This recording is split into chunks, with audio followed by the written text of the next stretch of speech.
Atrioc released a video called "Let Me Crash Out for a Bit." 3 degrees in economics, bachelor's in math. High-end bougie Ludwig, he's better than Ludwig because he actually does his research and he's actually smart. Okay? Yeah, I mean, listen, I think it's easy to get like Schadenfreude or, get a feeling of, haha, you had it coming for leopards at your own face stuff. But I generally think, I don't even care if you have empathy or not. I just think some of you are like, you think you're heroic. Like you're fighting the enemy. And I feel like you're like Donald Trump's greatest recruiters. I feel like you're like, you work for him. I feel like you do your best to make sure no one can ever cross the line or ever. I seriously think you guys are like his biggest help, his biggest asset in the world when you say something like that. But I'm not going to get too into it. Anyway, what I wanted to say was so many people are being hurt by this. Not just that guy. Again, I was talking with a guy who owns a small business in LA who imports like light bulbs and fixtures and sockets and then builds these beautiful light pieces. Like, let me explain why tariffs are bad. Really simply, okay? Just put it super simple, all right? Let's just say you're a small business and you want to build I don't know, like fucking you want to build wardrobes, okay? So you import your well, now Trump has put a tariff on wood. Okay?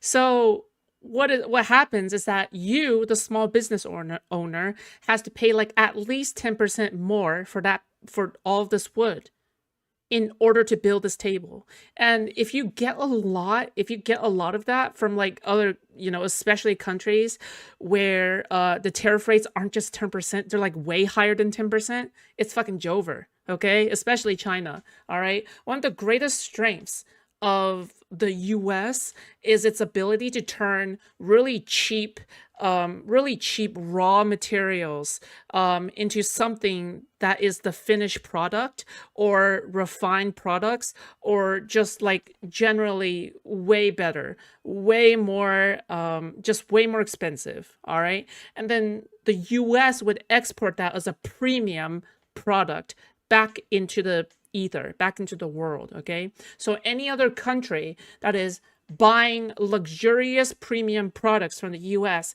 has to pay extra, all right? Because you are only getting the best from the US. If something is made in the United States, that's the best, okay? The best of the best premium products. But the raw materials that come in is not from the US, okay? The US is small, all right? Small compared to other countries, well, smaller compared to other countries that have a lot more natural resources, okay? They are sending in raw materials, rocks, stones, and wood. It's just like one of your video games, okay? In one of your video games, you start out by mining stone, okay, and chopping wood, all right? But at the end of it, you have a full fucking redstone factory, okay? You have a full fucking manufacturing redstone factory, all right? But then you have Trump coming in and he's like, we can't have these redstone factories. Fuck this shit, okay? Fuck your, 500 billion manufacturing, smelting furnace, completely automated process, whatever. All right, fuck that shit. Get your fucking pickaxes. Get your fucking pickaxes. Get your fucking, your fucking axes. Get to work. Get to work. Go back to farming manually. So this is what Trump wants to bring back. He wants to go from redstone to mining stone. I don't fucking know, dude. But that's basically what we're looking at. Chicken jockey, true. And the whole disrupting the supply chains. Yeah, exactly. And now, business owners, the thing that they have to plan out is okay, how much does this cost? How much does this cost? And they try to measure out and calculate everything anally, okay, like super anally. They try to calculate every step of the supply chain super anally. Any business owner, okay? But now with this takesy backsies, oh, maybe not takesy backsies, oh, maybe takesy backsies, maybe not takesy backsies, you're uprooting every single possible plan ever by all businesses. It's not good for American businesses. And it's the most catastrophic to small businesses. It's the most catastrophic to small businesses because they are in a much more volatile state than large companies like Apple or Google. All right, because Apple or Google, they have plenty of wealth to leave behind. They're probably gonna, lay off a lot of people, right? But when you're a small business owner, okay, you can't afford to lay off people to offset costs of tariffs because the only person who is likely working is you and your brother or you and your sister or it's the family business, right? So in that case, since you can't really lay off your fucking family members, okay, right? What you have instead is a failing business. So a lot of people who say that, oh, tariffs are going to be good, we're going to bring manufacturing back. Well, no, right? Because you're putting a lot more pressure on the American manufacturing companies to pay more from other countries to get these products in. We don't have enough time or infrastructure or anything to start opening up mines back up or to open up back like these factories and stuff like that. That also takes time. That also takes money, right? So, all of this kind of comes from a fundamental misunderstanding of how the economy works and how business works, which is really, really funny coming from Trump, who is an alleged businessman, right? The alleged genius or whatever, right? The alleged, person who made all these businesses, right? By the way, he fucking bankrupted them. Should go a long way to tell you, I should run America like a business. No, you're running it like a fucking retarded mafia. Okay, it's a retarded mafia family These right custom light pieces for like hotels and big business lobbies and things like that, they're fucked. I mean, if the tariffs don't change, they're fucked. And they don't have an insider call the way Tim Cook does to call and get an exemption, which we got. I think you mean Tim Apple. For, again, the whole point of this, if there was any point at all, would be to bring the high-value, high-tech industries to America. Chips, computers, high-end stuff. Instead, we are exempting those things because that'll hurt the market. Not only is it dumb, but it's also cowardly. He's also shown that he has no backbone or spine for his own negotiating position and is actually going to be a panicking. He actually backs down the second there's any pressure. It's an L on both fronts. Is tech from other countries still tariffed? Every other country is tariffed at 10%. All their tariffs have been paused outside of China. Though I think a lot of the tariffs haven't even been collected yet. As I've seen the timeline, it's just Trump, tariff China, China retaliates, Trump, bigger tariff on China, China retaliates. Trump says, I want Xi Jinping to call me. China does nothing, doesn't call him. Trump says, I'm ready to make a deal. China doesn't do anything. Then, masterful gambit, Trump rolls back the tariffs on China's two largest traded items. I don't even have a dumb leader. I have a leader with no spine. I got a leader that can't even, who says like, don't worry, we'll get through this. We have to do a little pain for, he doesn't even believe it. It's just making my country significantly weaker in a very short period of time. Rip or dip tomorrow? Nobody knows the answer to that question, but I wouldn't be surprised if there's a rally, especially among tech stocks, with everything being exempt. But the longer term trend is negative because of the uncertainty. Like there's going to be a bunch of little daily headline scatters, but the trend is negative because people are just repricing all American assets for political risk. This is what they do for like emerging market countries. What's happening when your yields are whenever your cost of borrowing is rising and your currency is plummeting? That only happens in like emerging markets going through like deep political instability, where business people cannot predictably rely on what's going to happen. There's too much risk of just political uncertainty, of things being applied by the government. So it's bad, dude. It's bad. I sincerely expected to have to argue more with ideas on news and in clips and have to like break down why I didn't think certain things would work. What I'm finding more and more is that I'm just arguing with total deranged incompetence. Like there's no strategy. There's no plan. Dude, I saw this post. This is so good. This is from a few days ago. China has 3 options. Concede defeat to whatever terms Trump demands. Devalue the yuan by 20 to 40%. Unleash the biggest fiscal stimulus in history, talking 2-3 trillion, which will push its debt off the chart. Option 4, not listed. Wait 3 days. I just want to say, true. Okay, but I just want to say, like, I also saw a really funny meme, and let me share this meme, okay? Because it's fucking hilarious. All right, and it really encapsulates what the situation is right now, okay? It's fucking this, okay?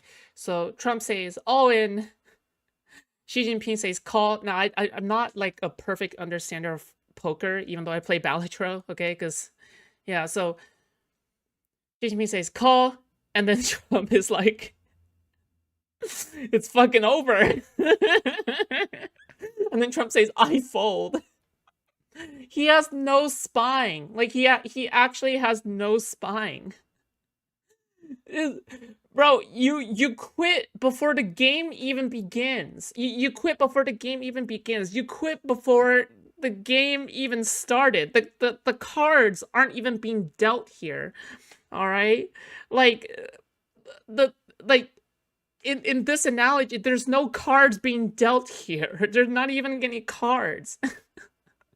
So it's just like it's so stupid. It's so stupid. I can't believe it's just so retarded. I don't know. It's just, oh my gosh. It's just fuck me, dude. I don't know. Don't fuck me. Okay. Option 4, wait 3 days, 72 hours. And without a call, it'll back down. I don't know. And then the fact that, Tim Cook donates $1 million to the inauguration. He's Tim Apple. there in person. And then every small business that imports shit from China is fucked, but he gets to make the phone call. And, and now Apple's exempt. Yup, trap. I don't blame Tim Cook at all. Tim Cook is the supply chain master. He knew that he had to spend $1 million because he knew this was going to happen. It's not Tim Cook's fault for adapting his business to the insane banana republic environment we're in. I'm letting Apple. Tim cook. It's just frustrating that the guy we watched earlier, he can't make that call. The guy I talked to in person 2 days ago, who runs the lighting business, he can't make that call. But Tim Cook can. Aiden will make the calls. I mean, hopefully Aiden can make the call for Mogul merch. God willing, Aiden can get Trump on the horn and get an exemption for hoodies that have Slime's face on it. But Ludwig will need to wear a MAGA hat on stream. That's the environment we're in, where everybody has to go and ask for favors or give favors to the leadership. It's just, there's this big government middleman now. Yeah, it's cronyism. And at the same time, everyone... Oh, call is I put the same money as him? Oh, okay, I got you. Okay, I understand now. Okay, thank you. Thank you for clarifying. I appreciate that. This new headline comes out, someone is bought ahead of time. So someone has insider knowledge. I barely even bring that up because that's like shockingly so low on the list of problems. There's like a couple people making a few million off insider trading, but it's just annoying. It's just annoying that every one of these headlines has someone front running it, and you can see it. You can see them buying calls right before the headline goes out. I guess last thing, I'm kind of just summing up I think I'm crashing out a bit. I'm just crashing out a bit. Because I've already said this, right? The problem is I don't like to repeat myself too much. And I feel like if someone's watched the clips or whatever, they know my stance on these things. But I think the exemption today, I think it really made it clear that there not only is no plan, I kind of knew that, but that there's no spine on the lack of plan.